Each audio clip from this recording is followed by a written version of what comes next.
మీరు మారు మనసు పొందని యెడల మీరందరూ అలాగే నశింతురు.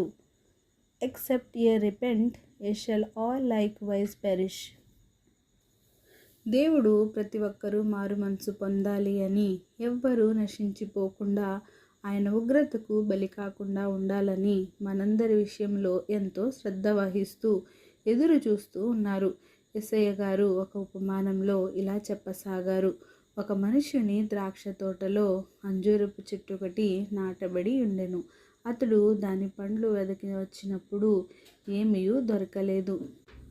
గనుక అతడు, ఇదిగో 3 ఏండ్ల నుండి నేను ఈ అంజూరపు చెట్టున పండ్లు వెదక వచ్చుచున్నాను గాని ఏమీ దొరకలేదు.